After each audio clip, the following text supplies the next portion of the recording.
मुख्यमंत्री, जिस खास तौर पे बीकानेर से ताल्लुक़ रखने वाले, और इस कार्यक्रम में आज राजधानी जयपुर से हमारे बीच पधारे आदरणीय बीडी कल्ला साहब, आप खास तौर पे इस कार्यक्रम में पधारे हैं और आपका बाबूजी के साथ बहुत स्नेह रहा।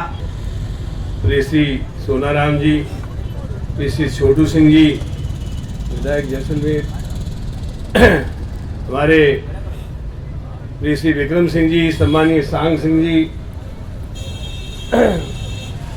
गुचिया साहब, मनीष जी, मुल्ताना राम जी, उमेद सिंह जी, भाई गोविंद जी भार्गव, हाली जनाब अमरदीन जी, जिला प्रमुख जी राधेश्याम जी, हरिबल्लभ जी और मंचासीन सभी महानुभावों और उपस्थित सम्मानीय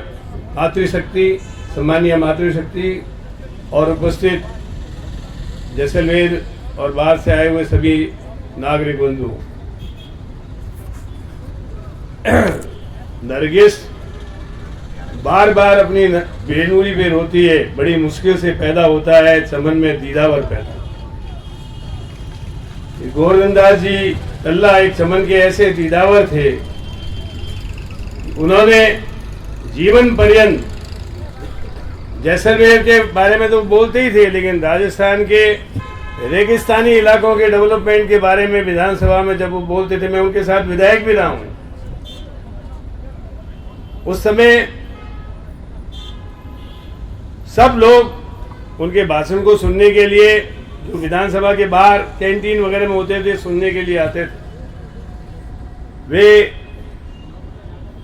एक ऐसे बुद्धिजीवी विधायक रहे कि जिन्होंने रेगिस्तान की समस्याओं को, इंदिरा गांधी नहर परियोजना की जितनी भी योजनाएं हैं उनको आगे बढ़ाने के लिए काम किया।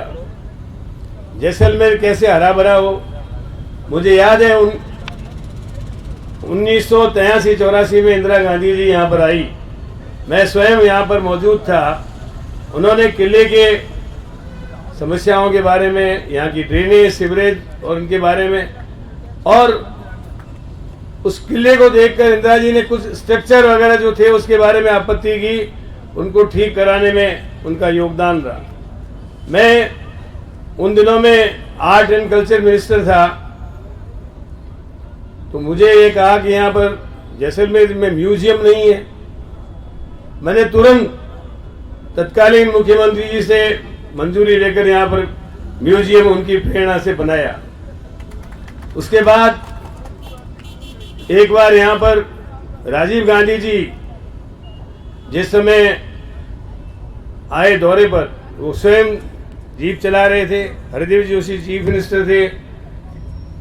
हम सब लोग जब आए तो एकाएक गाड़ी रुकी, शाम का वक्त हो गया था, और डिप्रेशन, जहाँ ज़्यादा पानी होता है तो पंजाब छोड़ देता है, क्योंकि ये समुद्र जैसा पानी यहाँ कैसे, हिसाब जब पानी की कमी होती है तो पानी राजस्थान को नहीं मिलता, गोवर्धन जी ने कहा, और जब ज़्यादा बाढ़ आ जाती है तो ये डिप्रेशंस में धोरों में पानी पड़ा रहता है।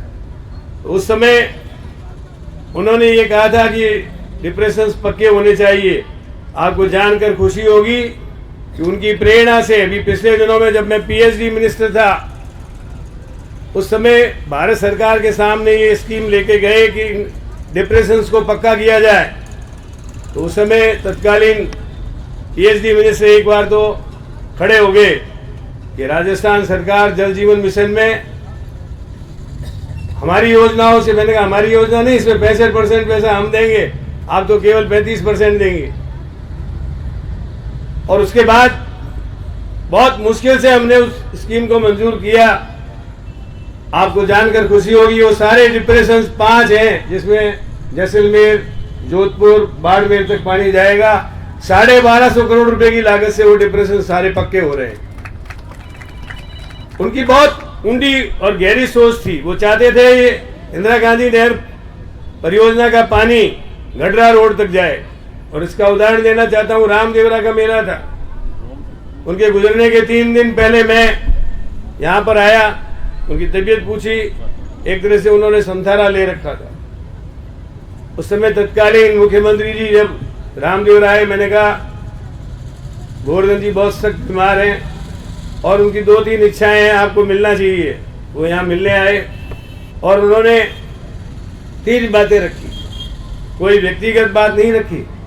सबसे पहले उन्होंने ये कहा कि गडरा रोड और जैसलमेर के गांव-गांव में पीने का पानी पहुंचना चाहिए और सिंचाई के लिए पूरा पानी खेत में उपलब्ध होना चाहिए, पहली बात। दूसरी, गोकुल भाई भट्ट की एक स्मृति में जयपुर में कोई स्मृति वन बना हुआ है, वो खुला नहीं है, उसको खोलना चाहिए। और गांधी जी की जो प्रमुख बातें थी उनको हर जिले में लगाना चाहिए ताकि व्यापार में सत्यता हो, अहिंसा में लोगों का विश्वास हो, लोग कूट कपट और छल से राजनीति नहीं करें, हर चीज में शुद्धता। गांधी जी के जो 7 सूत्र थे वो हर जगह लिखवाने चाहिए, इस तरह की बातें उन्होंने की। उनका जीवन बिल्कुल, कहते हैं ना, simple living and high thinking is the motto of Indian religion. सारा जीवन उच्च विचार, ये उनके चरित्र में कूट कूट कर भरा हुआ था। खादी के अलावा मैंने कभी कोई कपड़ा उनके शरीर पर नहीं देखा। और जैसा मेरे से पूर्व वक्ताओं ने कहा था, वो स्वयं स्वावलंबी थे, किसी पे निर्भर नहीं करते थे और उन्होंने अपना जीवन गांधीवादी तरीके से जिया। केवल बात नहीं करते थे, उनकी कथनी और करनी में अंतर नहीं था। और इसके साथ साथ उन्होंने जैसलमेर के विकास के लिए, जैसलमेर का किस तरीके से विकास हो उसके बारे में उनके यदि संस्मरण आप विधानसभा की जो रोज पुस्तक छपती है उनमें देखें तो आपको लगेगा कि जैसलमेर, बाड़मेर और रेगिस्तान की हर समस्याओं के बारे में उन्होंने अपनी बात विधानसभा में बेखौफ रखी। कोई उन्होंने कभी किसी भी बड़े से बड़े मंत्री का, मुख्यमंत्री जी का इस मामले में लिहाज नहीं किया। उन्होंने इसके लिए, जैसलमेर के लिए लड़ाई लड़ी और निश्चित रूप से उनको गांव में मैंने देखा, कई बार हम उनके साथ दौरे करते थे तो लोग उनको कहते थे गांधी जी आ गए। वो वास्तव में गांधी जी के जीवन को उन्होंने जिया। और इसके साथ साथ आज उनकी मूर्ति का जो अनावरण हो रहा है, मैं हरिवल्लभ जी, उनकी पूरी टीम को धन्यवाद देता हूं कि उन्होंने उनके व्यक्तित्व के हिसाब से उनकी मूर्ति का बनाने का जो निर्णय किया, ये आप लोगों को प्रेरणा देगी। वे स्वतंत्रता सेनानी थे। उन्होंने जिस समय अंग्रेजों का राज था, अंग्रेजों से लड़ाई लड़ी। उन्होंने गरीबों के लिए काम किया। कई गांव उन्होंने बसा दिए, जिसमें कबीर बस्ती और अनेक गांवों के नाम जो मुझे भी ध्यान में नहीं आ रहे हैं, उस समय वो बताते थे। उन्होंने गांवों का निर्माण किया और दीन दुखियों की, गरीबी की सीमा के अंतिम छोर पर बैठे हुए व्यक्ति को ऊंचा उठाने की कोशिश की। गीता में लिखा है, जातस्य ही ध्रुवो जन्मम ध्रुवम जन्मम मृतस्य च तस्माद् अपरिहार्यते न त्वं शोचितुमर्हसि। अर्थात जिसका जन्म हुआ है उसकी मृत्यु निश्चित होती है, लेकिन कुछ लोग जो काम करके जाते हैं वो याद आते हैं।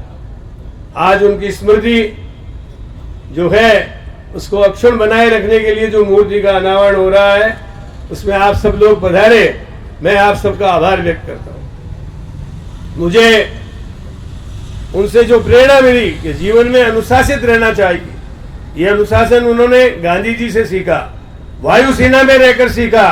और कई बार मैंने उनको चरखा काटते हुए देखा। बहुत से लोग गांधीवादी हम भी हैं, लेकिन चरखा कभी कभी तीज त्योहार पर निकाल लिया, लेकिन वो नियमित रूप से चरखा काटते थे। इसलिए पक्के गांधीवादी और गरीबों के मसीहा थे। हर की 36 कौमों को साथ रखते थे, सेकुलर थे। उन्होंने कभी किसी जाति से नफरत नहीं की और सबको साथ रखकर, 36 कौमों को साथ रखकर उनको एकता के सूत्र में बांधकर चलने वाले कोई शख्स थे तो उनका नाम था गोवर्धन दास जी कल्ला।